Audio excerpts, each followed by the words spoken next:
Okay, move that we come out of executive session. So moved. Second. Yeah, we're just moving out. Okay. We have a statement from the executive session that the Torrington Board of Education asked their counsel, Shipman and Goodwin, to investigate recent allegations made by a parent concerning her daughter's graduation with a Torrington diploma in June of 2012. Our counsel reviewed all relevant documentation concerning this matter. It is clear that this parent was given notice of all the procedural safeguards and rights required to be provided to the parent and student on numerous occasions during the time the parent resided in Torrington. She availed herself to these procedures established for parents to address any concerns they may have about a student's program with the assistance of the Connecticut State Department of Education. The board is satisfied that all proper procedures were followed. Federal and state laws concerning student confidentiality do not permit the board to comment any further. The board takes serious its obligations to protect the rights and confidentiality of all of its current students and its graduates. Moving on to informational sharing. Superintendent's report. We received an official statement from His Excellency, our Governor Daniel P. Malloy, regarding absenteeism, and it's whereas starting as early as pre-kindergarten, good attendance is essential for student achievement and graduation. Developing the habit of good attendance eventually prepares students for success at work and life. Whereas chronic absenteeism, missing 10% or more of school for any reason, including excused and unexcused absences, is a proven predictor of academic trouble and dropout rates. Whereas improving attendance and reducing chronic absences takes commitment, collaboration, and tailored approaches to particular challenges and strengths in each community. Whereas chronic absence predicts lower third grade reading proficiency, course failure, and eventual dropout. Whereas all students are affected by chronic absence because teachers must spend time reviewing for students who missed lessons. Whereas reducing absenteeism can help close the achievement gap. Whereas schools and community partners should reach out more frequently to absent students to determine why they are missing school and what would help them attend more regularly. Therefore, I, Daniel P. Malloy, Governor of the State of Connecticut, do hereby honor and recognize Attendance Awareness Month in the state of Connecticut.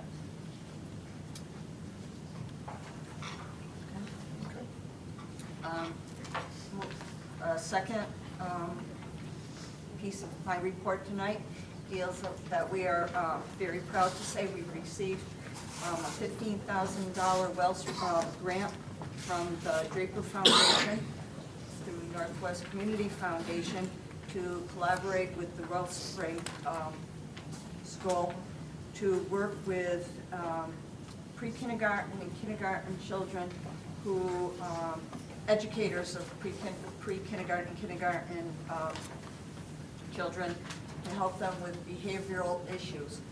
Children are having, due to maybe toxic stress in their lives, are having much more difficulty in adjusting to the public school environment, being with more children, learning how to wait their time, learning how to ask when they want something, how to speak for themselves and advocate for themselves. But we will be working with several early childhood centers and our kindergarten classrooms over the next 7 months, and through games and processes and learning tasks, help children really learn how to work with others and just to help with social development. So we are very fortunate to receive this money and to work with an organization such as Wellspring.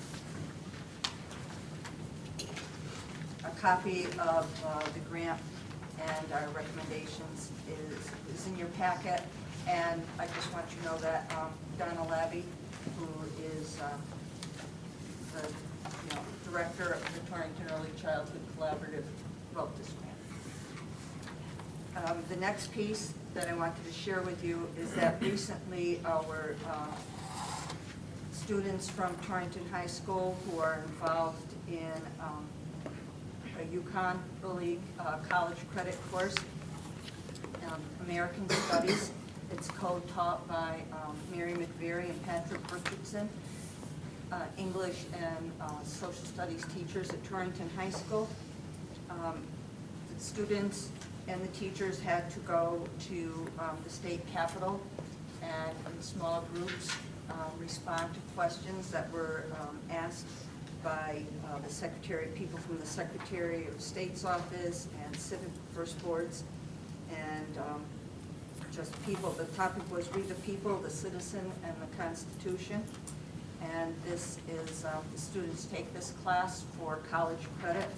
And what I included in your report was the students offered a series of panel presentations in response to questions asked by specific judges. They then answered follow-up questions. This kind of conversation with adults, professionals in the field, challenged the students to use higher-order critical thinking skills. The exercise required that students make strong connections between their nation's history and current events. Some of the questions that they were faced with were extremely rigorous and similar to those that they might have in a regular UConn classroom, such as, do you equate terrorism with chaos and war? Did Mr. Snowden do the right thing? Should our expectations for privacy be lower or higher than they are? Do we really need a House of Representatives? Why not just have a Senate? And what it is, the purpose of this course is to bring UConn to our high school classrooms and also to bring higher level discussions for students. What I enclosed was the report from the person who supervised these students and the teachers as they presented and participated in this,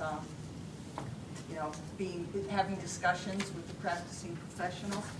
And as you can see, there's no evident gap exists between this course and its counterpart at UConn.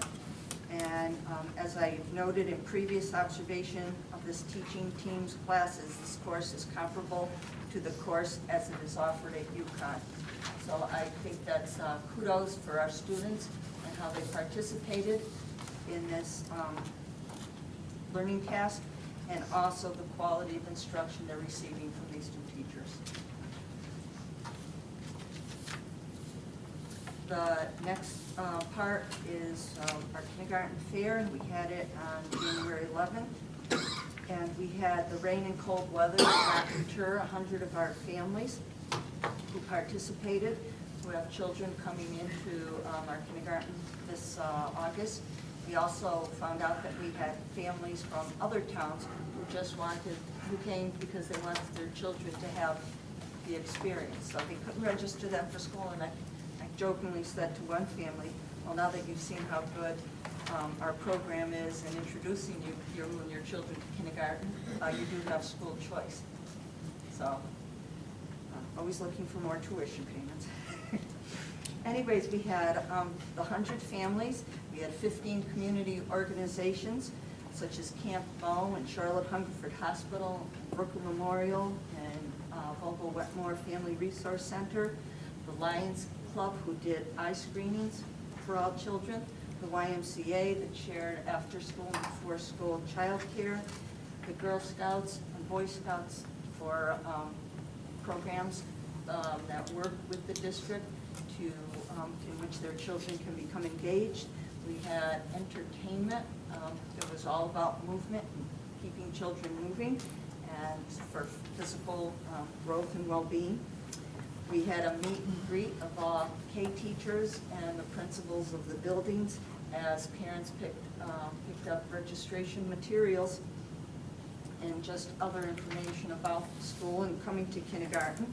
And they also got to meet K teachers and the principals there. So again, we're trying to get faces and people out there to both families and children so that There's many other things that'll happen before that first day of school, but again, to ease the transition from their early childhood experience to kindergarten.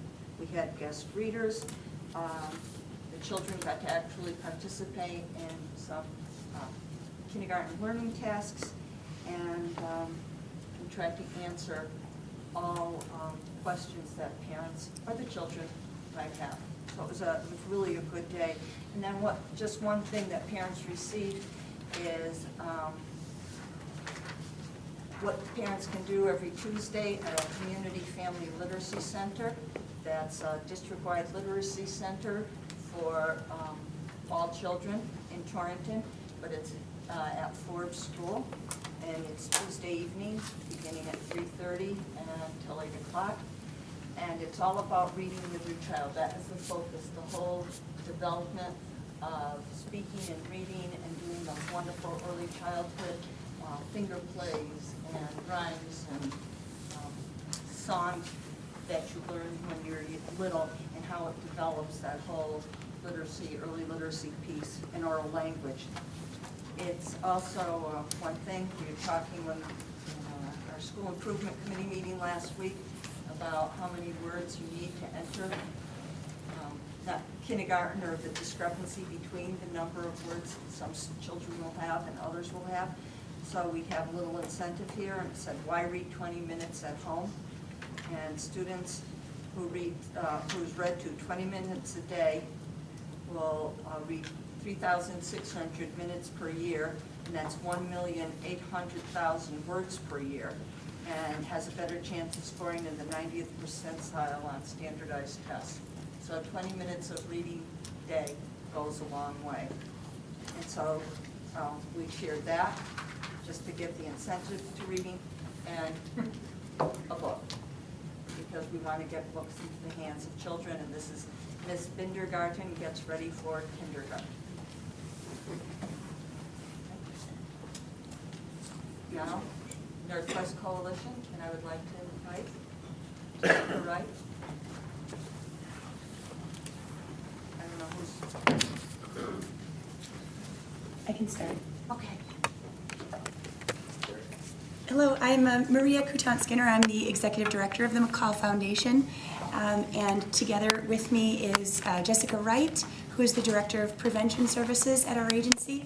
And we're going to talk to you for a few minutes about the Coalition to Stop Underage Drinking.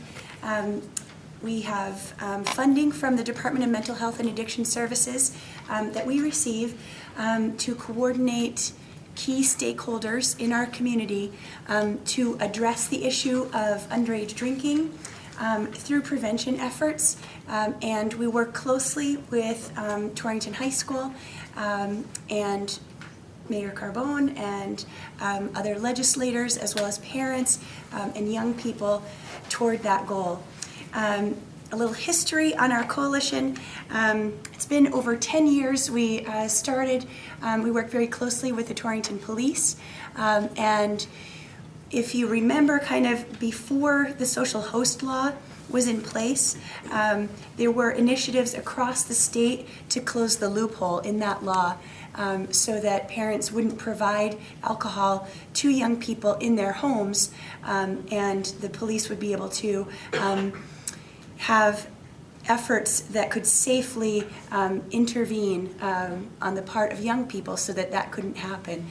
So there's been a lot of efforts across the state to look at this, including enacting the social host law, having public service announcements that you've probably heard, those who host lose the most, and a lot of education and a lot of these grassroots efforts that are out there to be able to give the tools to parents and families so that we can educate young people about the dangers of underage drinking and that they can have alternatives and really be able to also educate and train law enforcement so that they can prevent that on that level.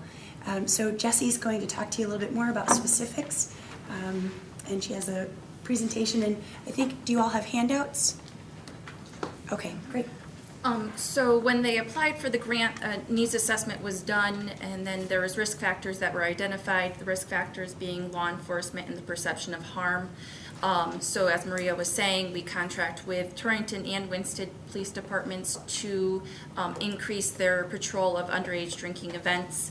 And then the perception of harm piece, we do a media campaign, again, kind of continuing those who host lose the most or something else in the community, and then education programs for students and parents.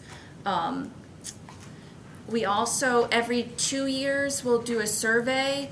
So you see 2010 and 2012 data. We are seeing a decrease. Either things are staying the same or we're seeing a slight decrease where we'd like to see it. Alcohol 30-day use has decreased drastically amongst 11th graders. But where we're seeing things kind of staying stagnant or with the marijuana use, that's a national trend that we're seeing is alcohol is kind of leveling out or even decreasing, and marijuana unfortunately is coming up. That goes kind of hand in hand with the perceived risk of harm with that. So when a substance is viewed as harmful, we see usage go down, and then vice versa. If the perception of harm is low, then we're seeing the usage go up, is what we're seeing with marijuana. So it's a lot of effort to educate the community with the recent changes in the law with marijuana. It doesn't necessarily mean that it's safe, that it is still harmful, and so there's a lot of education around that. Some things to highlight from years past. We work very closely with the Mayor's Committee on Youth. A couple years back, they worked on an art project, which you can see as you walk out here. There's a picture there. It says, "Don't let alcohol shatter your dreams." So they worked on that with the coalition. Last year, we had a very successful panel discussion. So the group meets once a month. It's open to anyone. If you're interested, you have my contact information. Anyone's more than welcome to come. And so last year, the group really thought to bring the community a panel discussion. So we held that an hour before parent-teacher conferences, which we think really helped have high attendance. We estimate about 150 parents, students, community members, faculty, and staff were there. The new football coach had brought the whole football team, which was wonderful, and they really seemed to take it all in. So we had all local professionals. We had Judge Upson from Connecticut Juvenile Matters Court, Lieutenant Mike Emanuel from Torrington Police Department, Dr. Mark Prett, who's the part of Charlotte Hungerford Hospital, Paul Mahler, our clinical director at McCall Foundation, spoke, and then also we had a young gentleman in recovery who spoke about his story. So the group has decided to host a similar event again this year. We are thinking of taking a focus on having some professionals talk about the marijuana piece and also prescription drugs and the unfortunate increase that we're seeing with the dangers of that. And then last year, we also, again, collaborated with the Mayor's Committee on Youth to bring Matt Bellis to the high school. He spoke to all Torrington High School juniors and seniors in two separate presentations. He takes a different approach to substance abuse prevention. He uses some comedy and stuff intertwined with some neuroscience and the education piece. And also talks a lot about natural highs. There's better ways of getting high than using drugs. He talks about runner's high or laughing and things like that. And it's a really interactive piece. We were able to book him again for this year. He was scheduled to come on the 17th of December for 3 presentations at the middle school and a parent presentation in the evening. Unfortunately, we had a snowstorm that day. So we are in the process of rescheduling him for the spring. And then this year, some things that we've already done. We worked closely with Eric and the Torrington High School to have resource tables available during parent-teacher conferences. So the evening of parent-teacher conferences on November 14th, we had about a dozen service providers in the area, and we set up right out here. And parents were able to stop by and talk to anyone. So we had the Torrington Police Department. We had Susan B. Anthony Project, Greenwoods Counseling Center, Fatherhood Initiative. So it was a nice variety of different services that parents got to take advantage of. And then we also held our first, we hope to make it an annual event, Red Out. So nationally, the last week of October is Red Ribbon Week. It's a drug prevention awareness campaign, and so all Torrington Elementary Schools participated, and on designated days, students and faculty were encouraged to wear red. And we, the staff at McCall Foundation, went and visited each classroom, and the classroom that had the most red received either a book or a pizza party. It depended on, some people chose to have the book rather than the pizza party. So the book was Don't Let the Pigeon Drive the Bus. The pigeon asks numerous times in numerous ways if he can drive the bus, and we all know a pigeon cannot drive the bus. So the kids have to practice saying no, even though he asks numerous times. And then right before holiday break, we were able to go and visit Southwest and Vogel Wetmore and provide the pizza party for those two classes. Still to come, we got an extension grant over the summer. The state as a whole reached their goal of decreasing 30-day use of alcohol. So each grantee received another $27,000 from the state to address prescription drug use. So Maria's going to speak a little more about the efforts with that. Well, the way that we're looking at this, because of the recent heroin overdoses in town, we've formed a community task force together with the Torrington Police and Charlotte Hungerford Hospital, and had one meeting. There's another one planned, and as we look at this across the broader community and kind of look at a continuum of prevention, so this extension grant that Jesse referenced really is a pure prevention grant, and we're really targeting efforts at young people and recognizing that prescription drug abuse quite often leads to heroin abuse, and we all know the tragic outcomes of that addiction. So if we can get information to young people and to families about the dangers of prescription drug abuse and having a safe way to dispose of their prescription drugs, so that those are not in medicine cabinets, they're not in the reach of young people, then that's one aspect. And also, media campaigns, public service announcements, more panel discussions, making sure that young people and their parents recognize just how very serious an opiate addiction is, and then being able to carry that through to the broader community with this other task force. So we see it as being able to work very effectively hand in hand with the coalition and the community task force.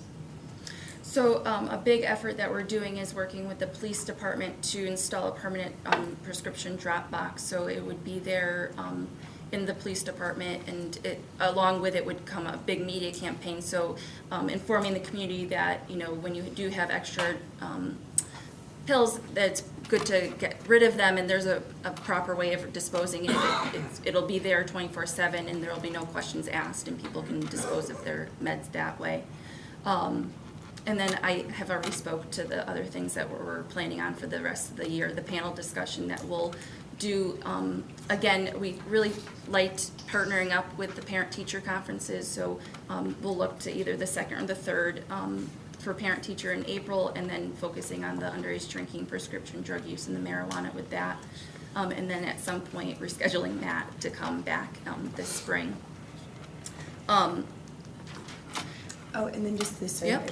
Oh, yes, and we would like to do follow up with the 2014 survey this year also.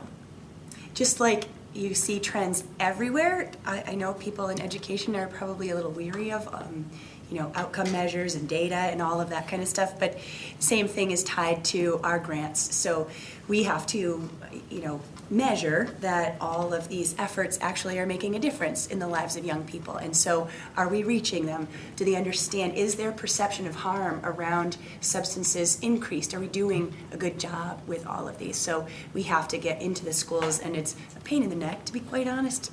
We've had absolute cooperation, and Cheryl and Eric have been fantastic in terms of throwing the doors open, giving their full support to us and the teachers so that we can get into the classrooms. But we recognize it's tough. Teachers have a lot on their plates, and so to ask them to do another survey is not a small favor, bless you. But we certainly appreciate it because then it can show that all of these efforts actually do make a difference in our kids. And the other thing is that this grant is ending this year.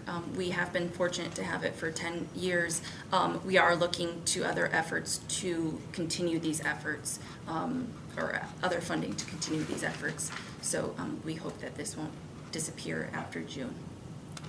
Yeah, questions, definitely.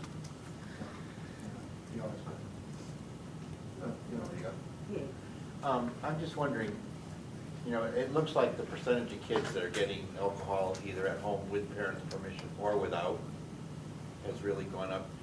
Does your grant, or can you do things with parents, or does your grant restrict you just to school-age children? No, the grant, is funded for underage drinking, and we have the prescription drug, but we do try and always incorporate the trends that we're seeing. So as I mentioned, the marijuana use and stuff. But no, the perception of harm in our work is geared towards both parent and students. And so that's why we did the panel discussion, which we really like to encourage families to come together. It's a great teachable moment. Parents can then afterward, discuss what they heard. Did you agree? Do you not agree? It's just, talking with parents at any age, have those teachable moments. With the elementary school kids, we talk about, just being healthy and putting only healthy things in your body, but having those continuous conversations and, educating the parents that,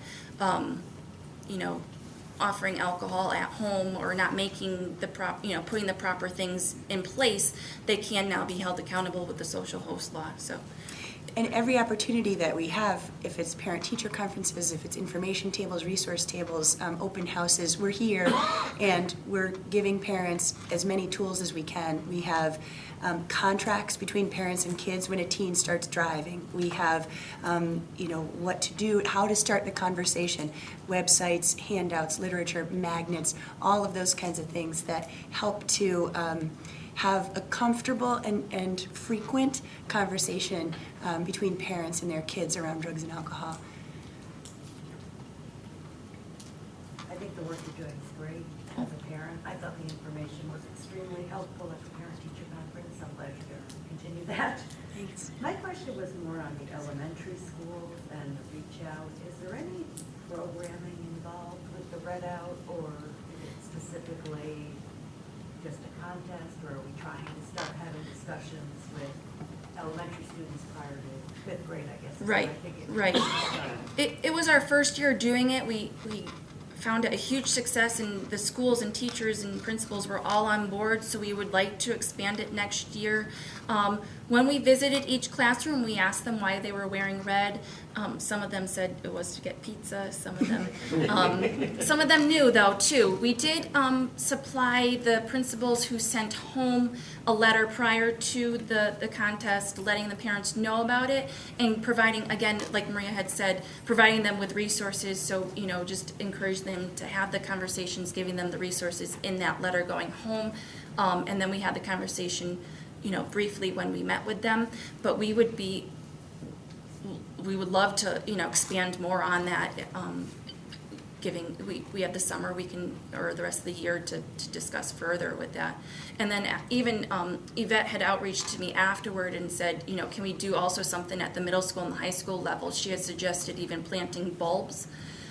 So, you can plant them in October, and then in the spring they come up, and if they're red bulbs, and then the kids can, it's that continuous message. It's really having it come 10 different ways, as many different ways as we can. So if it is just wearing red or then continuing the conversation, we would love to definitely continue that. Now, in your research, I mean, is there an appropriate grade?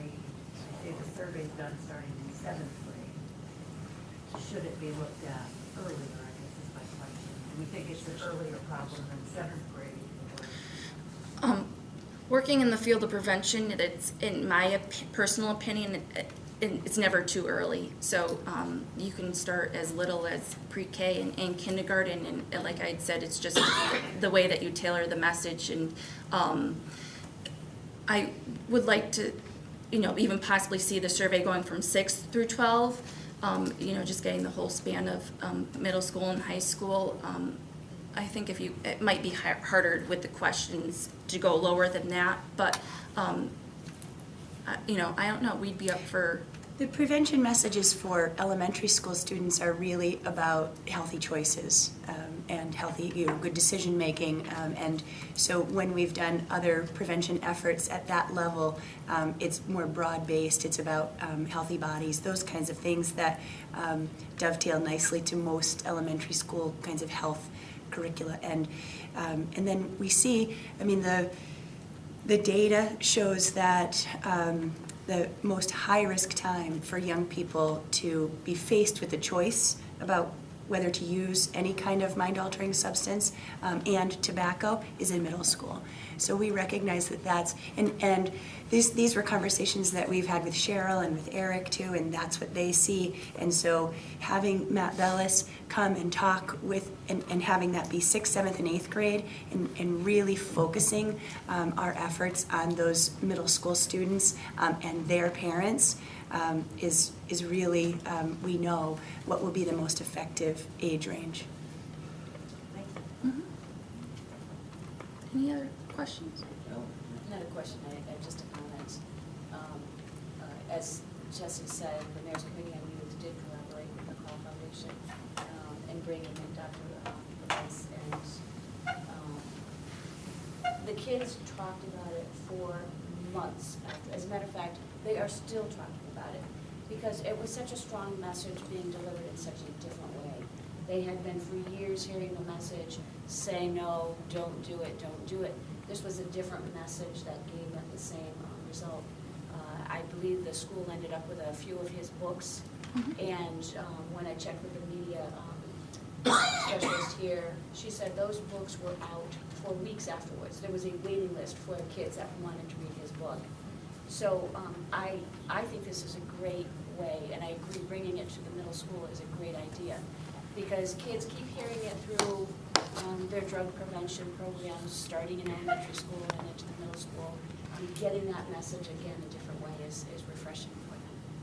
So great. We'd love to have all of you come and see him. He's really funny and so knowledgeable, and it's a great presentation. I'll make sure that you guys all know when it is when we do reschedule that. And you have my contact information. We are, if any ideas you have, anything that you'd like to see, we have this funding, and we'd love to implement, things that you're seeing or you think would be beneficial to your families. Thank you very much. Thank you. Thank you.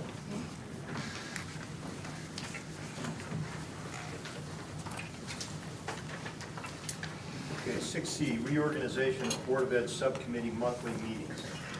I'd like to suggest going back to the way it was with policy and school improvement on one Wednesday and budget and personnel on another.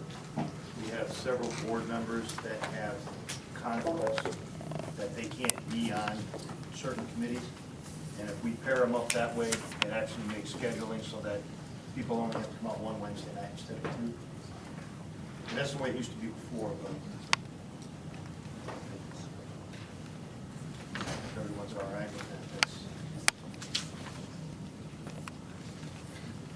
Any other discussion about it, or any questions? I don't know. Yeah, okay, thank you. Yes, I attended a workshop that it was sponsored by the state, by Dr. Bill Howe, who heads up a lot of bullying and sexual discrimination committees and policies for the state. And one of the things he wanted us to look at, I should backtrack a bit. I am the Title IX coordinator for the district, so I attended this workshop. One of the things Dr. Howe asked us to look at were our policies on sex discrimination and sexual harassment, to make sure that they were aligned with the latest Dear Colleague letter that came from the Office for Civil Rights. So in policy, we did that. This is model language from Shipman that we made specific to our needs. And included in here is not only the policy, but also where, if somebody wishes to file a complaint, my name is all over in there as the Title IX coordinator. They know who to go to. There are also forms that's all wrapped up in the policy, so that it's easy if somebody feels sexual discrimination or sexual harassment, either as a student or as a staff member of Torrington Public Schools. They go to one place, the board policies, all the information they have is there, the appeals process, the process for filing a complaint, and all of the related forms. So it makes it simple, it makes it easy for somebody to file a complaint if they should so choose. One of the most important aspects of this is that the district not be seen as being either willfully indifferent to the situation. This policy will help that, to make sure that we are covered as a district, that the policy, as I said, is very complete. People know where to turn, how to get a hold of who they need to get a hold of, and have all the forms and all the information that they need. There's a policy related to students, and there's a policy related to staff. So that is for Title IX, for sexual discrimination and sexual harassment in the workplace. So those are a review of policy 4080 and 6170? Yes. So under action items where we have approval of Title IX, that's actually approval of policy 4080 and policy 6170? Yes. Make that change. Any questions on this? On page, it's policy 4021, isn't numbered, but I think it's one of the last pages. We're not on that yet. We're on the first two policies, 4080 and 6170, that deal with the sexual discrimination and sexual harassment. Okay, and, well then it goes complaint procedure. This has to be done in writing. It's suggested it's done in writing. Yes. So it doesn't have to be in writing. It would take a verbal. I would take a verbal, but yes, that's correct.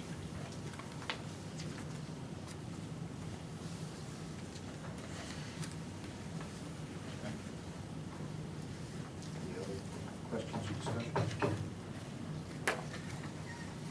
Okay, thank you. Policy 6021, non-discrimination, and policy 4020. Once again, to ensure that we're aligned with the latest Dear Colleague letters from the Office for Civil Rights for any Title VI discrimination, this would be any protected classes. We need to update our policies. Very much the same, I would say, about this that I already said about the Title IX policies. It's very complete. This is model language from Shipman, which incorporates latest information and materials and thoughts and statutes. Once again, we have a policy for students who feel they've been discriminated against, and a policy for staff. Again, we have the forms with policies.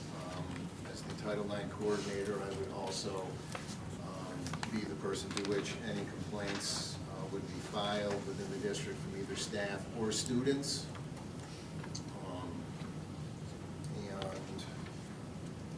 And it brings us up to date and aligns our policies, once again, with federal and state statutes of the latest protected classes. I would also add that we will be sending out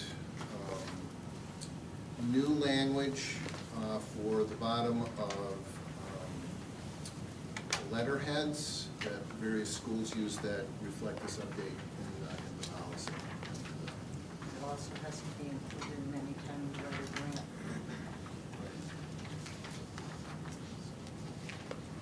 Any questions or discussions?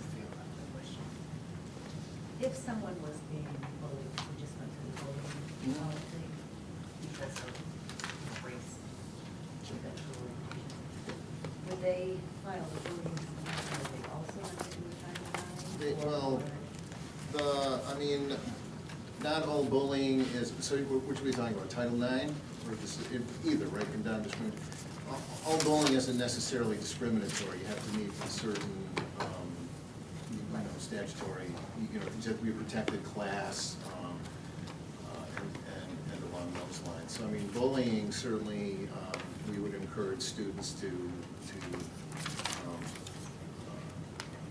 make a teacher aware, make the administration aware, and then we can, if it's not a protected class, then that would just be handled as a bullying incident. I may or may not be involved in that. If it's certainly something that's discriminatory, a child's being excluded from a sports team because of gender or race, then that would raise then to the level of these complaints. So then, excuse as to why there would be a student harm. Well, I mean, a student may feel, there's examples of a student, I mean, and this of course is an extreme case, and would be a student is not allowed to maybe play on a team because he or she is Muslim. Or a coach would say, and these are examples, so this is not an indictment of anyone. You can't play volleyball unless you take, your headscarf off. Then that would certainly rise to a student being discriminated against. Or to bring us again up to speed with the latest statute. Now, several girls were discriminated against because they were pregnant. See, we can't. So that's also. So this would be something between faculty and student, not student to student. Most likely, yes. Okay. Yes. Or bullying. Right. I just don't want to end up getting, 200 Title IX No. complaints. Oh, I see where your question is. No, that's true. It would probably be more, like you said, like a staff to student type situation, where students being excluded because of their protected. So student to student is still. Student to fall student under is our still, bullying, right. faculty to Correct. student would be this. It could also be And the student has to file a written complaint. Well, Says will. I would, that's encouraged. What would happen is if a student came, I would certainly, they don't want to fill this out when they're giving me the information. I think, this form should be used. What it says will. Yes, Shall. shall, urged. Not urged. Okay. Good. Board of Education bylaws. We presented the bylaws last month, and there was a discussion around executive session. Policy committee was asked to examine the bylaws and to add language specific to executive session, which is on page 9. can see it's item number 2, executive session if needed. The language, also underneath that are the statutes that have to do with or related to and regarding executive session. I had contacted the FOI Commission to ask a question specific to executive session. And Mr. Thomas Hennick, who is the Public Education Officer for the FOI Commission, replied, there is no specific statute that deals specifically with executive session. Executive session can be held for one of 5 specific reasons, which we all know, it's all in the Mooney's book. His statement was that, to me, in the email, was common sense would dictate what happens in executive session stays in executive session policy. Why go into executive session? Everything is going to be revealed publicly. He said that the policy should be dictated rather by sound philosophy, policy, and common sense. So after a lot of discussion, we then added the language at the bottom. The Board of Education members are urged to maintain the confidentiality of executive session after the session concludes due to the sensitive nature of the proceedings. So, yes. Just being nitpicky, but Sure. the general statutes that you're citing, should they not all be 10-210-206 or no? Is it, are they all education or are they a separate area? They're under FOI, I believe. So it would be one? I was just wondering, it stood out, there's one that's 10 One that's 10, yeah. And I the mean, other ones are one. I can double check. but And it may be, John, just, it stood out to me as Yeah. that what it is supposed to be. Is that one specifically referencing Board of Education? Right. The other one is the general public executive sessions, education. Any other questions, comments, concerns? I believe also that under expulsion hearing committee will consist of the chair and 2 board members. I Correct. believe we added that Yes, also. that is also correct. On Thank you. page 8. Understanding committee.